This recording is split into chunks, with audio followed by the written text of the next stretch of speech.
তালা, কবজা। আরেকটা অদ্ভুত ব্যাপার ছিল, ইউসুফের দাদা, যিনি এখন এই দুনিয়ায় নেই, প্রায়ই বলতো আমরা একসময় বাদশাহের লোকদের মধ্যে ছিলাম। ছোটবেলায় ইউসুফের কাছে এসব কথা গল্পের মতো লাগত, যেন দাদা অযথা গর্ব করছেন। কিন্তু দাদা যা বলতো তাতে এত বিস্তারিত বর্ণনা থাকত যে সে মাঝে মাঝে ভাবতে শুরু করত। যেমন দাদা বলতো আমাদের পূর্বপুরুষরা তালা বানাতো, এমন তালা যা কেউ খুলতে পারত না, আর এমন তালাও যা যে চাইতো সেই খুলতে পারত। বাদশাহের খাজনা রক্ষার দায়িত্ব আমাদের বংশের উপরই ছিল। দাদা চলে যাওয়ার পর এসব কথা বাতাসে মিলিয়ে যেতে লাগলো। কিন্তু একদিন মিউজিয়ামের পিছনের অংশে একটা পুরনো লাইব্রেরি স্টোর রুমের মতো ঘরে, যেখানে ভাঙা চেয়ার, পুরনো বাক্স আর বাতিল পোস্টার রাখা থাকত, ইউসুফের হাতে কিছু অদ্ভুত জিনিস লাগল। সে তার বাবার সঙ্গে রাতের শিফটে এসেছিল। তার বাবা আর আরেকজন পরিচ্ছন্নতা কর্মী সেই ঘর পরিষ্কার করছিল। জিনিস সরাতে সরাতে একটা পুরনো কাঠের সিন্দুকের ঢাকনা খুলে গেল। তার ভিতরে ধুলোয় ভরা কিছু বই ছিল, হাতে লেখা, হলদে হয়ে যাওয়া পাতা, ছেঁড়া বাঁধায়। সবাই চলে গেলে ইউসুফ চুপি চুপি আবার সেই ঘরে ফিরে গেল। সে একটা বই তুলে খুলল। সেই বইয়ে ছবি ছিল অদ্ভুত অদ্ভুত চিহ্ন, তালার ডিজাইন, গিয়ার, তিজুরির অংশ, আর তাদের সঙ্গে কিছু গোপন পদ্ধতি, প্রতীক ভিত্তিক কম্বিনেশন। অনেক জায়গায় একই চিহ্ন মিউজিয়ামের তিজুরিতে থাকা চিহ্নের মতো লাগল। তার হৃৎস্পন্দন বেড়ে গেল। কিছু পাতায় লেখা ছিল বাদশাহী তিজুরির গুপ্ত তালার বিধান, শুধু বংশধরদের জন্য। শব্দ ছাড়া খোলা তিজুরি, স্মৃতি থেকে খোলা লক। সে পুরোটা বুঝতে পারল না, কিন্তু এতটুকু বুঝল যে এটা কোনো সাধারণ ডায়েরি নয়। তার মনে পড়ল দাদা বলতো আমাদের কাছে সেই বিদ্যা ছিল যার থেকে তিজুরি চাবি ছাড়া খুলত আর ভাঙচুর ছাড়া বন্ধও হয়ে যেত। অনেক রাতে যখন তার বাবা উপরের হলে পরিষ্কার করত, ইউসুফ নিচে স্টোর রুমে বসে সেই বইগুলো পড়ার চেষ্টা করত।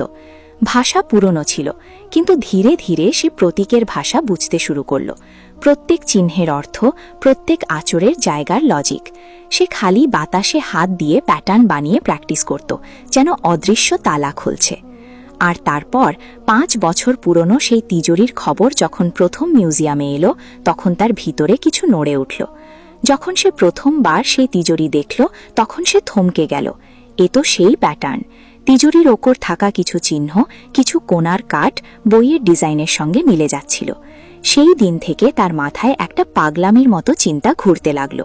এটা কি সেই বাদশাহী তিজুরি হতে পারে যার কথা দাদা বলতো? আমাদের পূর্বপুরুষরাই কি এই লক বানিয়েছিল? সে বাড়ি এসে নোটবুকে স্কেচ বানাতো, রাতে বই থেকে প্রতীক তুলনা করত। ধীরে ধীরে তার মাথায় পুরো তালার মানচিত্র তৈরি হয়ে গেল। সে বুঝল যে এটা কোনো এলোমেলো ধাতুর টুকরো নয়, এটা ভিতরের লকিং প্লেট, স্লাইডিং ওয়েজ আর ওজন ভিত্তিক মেকানিজমের জাল, যা কিছু খাস জায়গায় হালকা চাপ দিলে আনলক হতে পারে। কিন্তু এসব শুধু থিওরি ছিল, প্র্যাকটিক্যাল করার সুযোগ ছিল না। আজ যখন বিদেশি টেকনিশিয়ান হাল ছেড়ে বলল এই তিজুরিটা হয়তো কখনো খুলবে না, তখন ইউসুফের ভিতরে কিছু ভেঙে পড়ার মতো হলো। মনে হলো যেন তার পূর্বপুরুষদের বিদ্যাকে কেউ অপমান করল। সেই আবেগে সে আওয়াজ তুলে দিল, স্যার, আমি খুলতে পারি। এখন সে এমন জায়গায় পৌঁছে গিয়েছিল যে হয় সে পুরোপুরি পাগল বলে গণ্য হবে, নয়তো ইতিহাস বদলে দেবে। আমেরিকান টেকনিশিয়ান মজা করে চ্যালেঞ্জ দিয়ে দিল। ভিড় তামাশা ভাবল। এখন সবার চোখ ছেলেটার ওপর ছিল। ইউসুফ ধীরে ধীরে এগিয়ে গেল।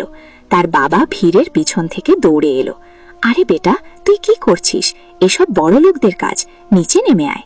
কিন্তু এখন আর বাবা ছেলের কথা ছিল না, এটা ছিল তার বিশ্বাস আর পুরো বংশের উপর লাগানো মিথ্যে শানের কথা।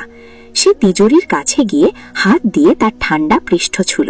ধাতু ঠান্ডা ছিল, কিন্তু তার ভিতরে গরম ঢেউ যাচ্ছিল। সে গভীর শ্বাস নিল। সে কোনো মেশিন চাইল না, না কোনো হাতুড়ি, না কোনো টুল।